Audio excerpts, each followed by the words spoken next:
প্রিয় ছাত্রছাত্রীরা সবাই কেমন আছো? আশা করি সবাই খুব ভালো আছো। আজকে আমরা কম্পিউটার অ্যাপ্লিকেশন সাজেশনে দ্বাদশ শ্রেণী রচনাভিত্তিক কোশ্চেন নিয়ে কিছু গুরুত্বপূর্ণ কোশ্চেনগুলো আলোচনা করব। আমরা এখানে শুধুমাত্র সাধারণ কোশ্চেনগুলো আলোচনা করব, যেগুলো খুবই গুরুত্বপূর্ণ এখন, যেগুলো করলে তোমরা অবশ্যই এখান থেকে 100% কমন পাবেই বললেই চলে। তাই ভিডিওটি প্রথম থেকে শেষ পর্যন্ত দেখো, এটা লাইক করো, আর নতুন নতুন আপডেট পাওয়ার জন্য চ্যানেলটি সাবস্ক্রাইব করে পাশে বেল আইকনটি প্রেস করে রাখো। আর যারা সাবস্ক্রাইব করেছো তাদেরকে অসংখ্য ধন্যবাদ। চলো ভিডিওটি শুরু করা যাক। প্রথমে আমরা অনেকগুলো কোশ্চেন এখানে আলোচনা করব। যে কোশ্চেনগুলো এখানে আলোচনা করবো তোমরা এখান থেকে করলে অবশ্যই পরীক্ষাতে কমন পাবে। শুধুমাত্র সাধারণ কোশ্চেনগুলো আমি এক করে বলে দিচ্ছি, অনেকগুলো উত্তর এখানে দেওয়া আছে, সেগুলো তোমরা স্ক্রিনশট নিয়ে রাখতে পারো অথবা খাতায় নোট করে রাখতে পারো। যেমন এখানে প্রথম যে কোশ্চেনগুলো আছে এগুলো আমি এখানে উত্তর দিইনি, এগুলো তোমরা ভালো করে প্র্যাকটিস করে নেবে বই থেকে। 1 নম্বর দেওয়া হচ্ছে, দেখো যে ফুল সাবস্ট্রাক্টর সার্কিটের বড় আউটপুটের লজিক এক্সপ্রেশনটি কী হবে। প্রত্যেকটা কোশ্চেনের উত্তর দেওয়া এখন সম্ভব নয় বা এগুলো দিইনি আমি। এবং এর সঙ্গে সঙ্গে এখানে যেমন সামনের বছর অ্যাডার এবং সাবস্ট্রাক্টর দুটো একসঙ্গে পড়ে গিয়েছিল, তাই এখানে আমি একটা দিয়েছি এবং এর সঙ্গে অ্যাডারটাও তোমরা ভালো করে পড়ে নেবে। এর সঙ্গে মাল্টিপ্লেক্সারের কন্ট্রোল লাইনের প্রয়োজনীয়তা কী, অথবা মাল্টিপ্লেক্সারকে ডেটা সিলেক্টর বলা হয় কেন, এটা খুবই ইম্পর্টেন্ট। পরের হচ্ছে এনকোডারের কাজ কী এবং বেসিক লজিক গেট দিয়ে অক্টাল টু বাইনারি এনকোডারকে ডিজাইন করো।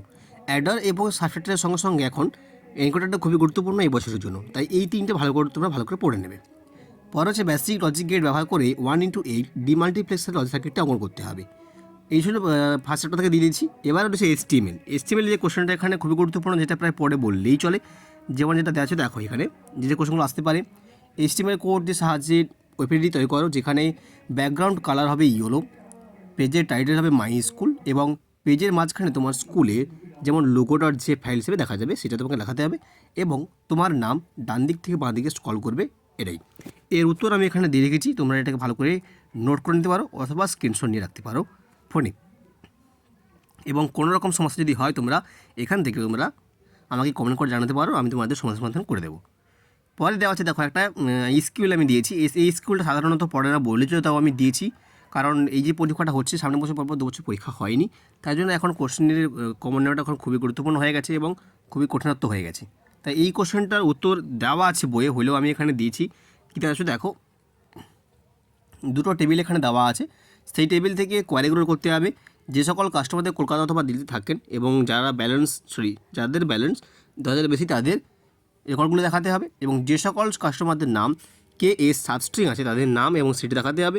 এবং সিতে কী আছে যে অ্যাকাউন্ট টেবিলের নাম এবং অ্যাকাউন্ট টাইপ যোগ করো, কালামটা যোগ করতে হবে। ঠিক আছে, এর উত্তর আমি এখানে নিচে দিয়ে রেখেছি, এখানে তো ভালো করে নোট করে নেবে। প্রত্যেকটা দাগ নম্বর দিয়ে করা আছে এখানে। এখানে এর দাগ, এটা বির দাগ এবং নিচে আছে দেখো সি দাগ রয়েছে, এটা হচ্ছে সি দাগের উত্তর। পরপর 3টা উত্তর আমি এখানে দিয়ে রেখেছি, 3টা উত্তরই তোমরা এখানে ভালো করে প্র্যাকটিস করে নেবে। আচ্ছা, পরে আরও একটা এখানে কমান্ড দেওয়া আছে, এসকিউএল কমান্ড। এই স্কুলটা সাধারণত আরও বেশি করে পড়তে যায়, কারণ উপরে কোশ্চেনটা যতটাই ইম্পর্টেন্ট নয়, এটা কিন্তু আরও বেশি ইম্পর্টেন্ট, কারণ এরকম স্টেপ বাই স্টেপ স্কুলগুলো খুব বেশি পড়ে। যেমন এখানে দেখো যে রোল নাম্বারের অ্যাসেন্ডিং অর্ডারের টেবিলের রেকর্ডগুলি সাজাতে হবে, যেখানে এখানে স্কুল টেবিলটা এখানে দেওয়া নেই, সেটা তোমরা দেখে নেবে। এবং যাদের নাম এ দিয়ে শুরু তাদের রেকর্ডগুলি দেখাতে হবে। সিতে কী রয়েছে, যারা ম্যাথসের 70 অথবা তার উপরে পেয়েছে তাদের রেকর্ডগুলি দেখাও। এবং ডিতে রয়েছে কেমিস্ট্রি এবং ফিজিক্সে যারা 40-এর নিচে পেয়েছে তাদের শুধুমাত্র রেকর্ডগুলি দেখাতে হবে। তাই এখানে স্টুডেন্ট নাম টেবিলটা এখানে দেওয়া নেই, স্টুডেন্টটা এখানে দেওয়া আছে, স্টুডেন্ট টেবিল ধরে করতে হবে। ঠিক আছে, উত্তর আমি এখানে দিয়ে রেখেছি, তোমরা এখানে দেখে নিতে পারো। প্রথমে একদম করে দেওয়া আছে দেখো, দেওয়া আছে select from students, select all করতে হবে। প্রত্যেকটা এখানে সিলেক্ট অল হবে, কিন্তু এখানে কথা কিছু দেওয়া নেই, এগুলো প্রত্যেকটা সিলেক্ট অলস ফ্রম স্টুডেন্টস দেওয়া আছে।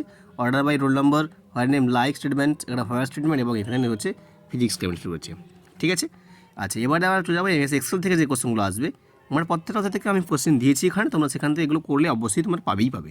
এক্সেল থেকে যে কোশ্চেনগুলো রয়েছে দেখো, যে টেবিলের একটি কলামের সব ডেটা অ্যাসেন্ডিং অর্ডারে সাজাতে হবে, একটি টেবিলের রো এবং সব ডেটা ওয়াইজ সাম করতে হবে, এবং একটি ওয়ার্কশিট রিনেম করো এবং ইন্টার কলাম ইনসার্ট করো। ঠিক আছে, এটা হচ্ছে এক্সেল থেকে কোশ্চেন। এই কোশ্চেনের উত্তর আমি এখানে দিয়ে রেখেছি, তোমরা এগুলো ভালো করে স্ক্রিনশট নিয়ে রাখতে পারো অথবা ফোনে স্ক্রিনশট নিয়ে রাখতে পারো। ঠিক আছে, আচ্ছা এবারে আমরা চলে যাবো পরে কোশ্চেন। প্রত্যেকটা দাগ নম্বর ধরে দেওয়া আছে, তোমরা কিন্তু ভালো করে দেখে নেবে কোশ্চেনের উত্তরগুলো। ঠিক আছে, আচ্ছা পরে আছে MS এক্সেল থেকে আরেকটা কোশ্চেন দিয়েছি দেখো এখানে, যে ওয়ার্কবুকে একটি নতুন ওয়ার্কশিট অ্যাড করতে হবে, ওয়ার্কবুকে একটি নতুন ওয়ার্কশিট ডিলিট করতে হবে, একটি ওয়ার্কবুকে একটি টেবিলে নতুন কলাম কীভাবে ইনসার্ট করবে এবং একটি ওয়ার্কশিট কীভাবে কপি করবে। ঠিক আছে, এখানে আমার 4টা কোশ্চেন দেওয়া আছে। 4টা কোশ্চেনের উত্তরও আমি এখানে এক এক করে নিচে দিয়ে রেখেছি, তোমরা এগুলোকে দেখে নেবে। প্রত্যেকটা দাগ নম্বর এখানে দেওয়া আছে, দাগ নম্বর ধরে কিন্তু তোমরা এখন ভালো করে নোট করবে। কোনো রকম সমস্যা তোমরা কমেন্ট করে জানাতে পারো, আমি সেটা নিয়ে তোমাদের আবার ভিডিও করে দেখাবো কোনো সমস্যার কথা হলে। আচ্ছা, পরে হচ্ছে এমএস এক্সেস থেকে যে কোশ্চেনগুলো আসবে সেগুলো দেখো। প্রথমে কী দেওয়া আছে, এমএস এক্সেসে থেকে যে কোশ্চেনগুলো আসবে প্রথমে কী দেওয়া আছে দেখো, যে এমএস এক্সেসে টেবিল রেকর্ড অপেক্ষা কোয়ারির সুবিধা, এটা খুবই একদম 99% কমন বলে চলে, এটা পড়তে পারে। এবং একটা রিপোর্ট তৈরি স্টেপ, কারণ রিপোর্টটা পরের বছর পড়ে গিয়েছিল, তাও আমি এখানে দিয়েছি, যদি ফর্ম করতে পারো খুব ভালো হয়। অটো ফর্ম তৈরি রিপোর্ট বা অটো রিপোর্ট করলেও হবে এখানে, ঠিক আছে। তবে এখানে একাধিক কোশ্চেন উত্তর দিয়েছি, 2টা কোশ্চেন এখানে উত্তর আমি দিতে পারিনি, তোমরা একটা বই থেকে কপি করে নেবে, ঠিক আছে। আচ্ছা, এখানে অনেকগুলো কোশ্চেন আছে দেখো, এক মেশামেশি করে দেওয়া আছে। কী দেওয়া আছে দেখো, ভ্যালিডেশন রুল এবং ভ্যালিডেশন টেক্সট ফরওয়ার্ডের মধ্যে সম্পর্ক কী। বিয়ে দেওয়া আছে কোর্স ফিস নামে একটি ফিল্ড কীভাবে 500 ডিফল্ট ভ্যালু রাখা যাবে, এটা তোমরা না করলে করতে পারো, কোনো সমস্যা নেই। শীতের কোশ্চেনের ফর্ম্যাট ডেটা টাইম যোগ করা ধাপগুলো লেখো, এটা না করলে চলবে, কোনো সমস্যা নেই। এই দুটো কোশ্চেন না করলে চলবে, কিন্তু বাকি যে কোশ্চেনগুলো দেওয়া আছে সেগুলো খুবই গুরুত্বপূর্ণ। কিন্তু এদের কী দেওয়া আছে, এমএস এক্সেসের ডেটা টাইপ সিট ভিউ এবং ডিজাইন ভিউর মধ্যে দুটি পার্থক্য লিখতে হবে, এর দেখে যে কোশ্চেনটা রয়েছে খুবই গুরুত্বপূর্ণ। আচ্ছা, বিরে কী রয়েছে, এমএস এক্সেসের টেক্সট এবং মেমো ডেটা টাইপের মধ্যে পার্থক্য লিখতে হবে, এটা খুবই গুরুত্বপূর্ণ। এমএস এক্সেসে একটি টেবিলের রেকর্ড ডিলিট করা ধাপগুলো লিখতে হবে।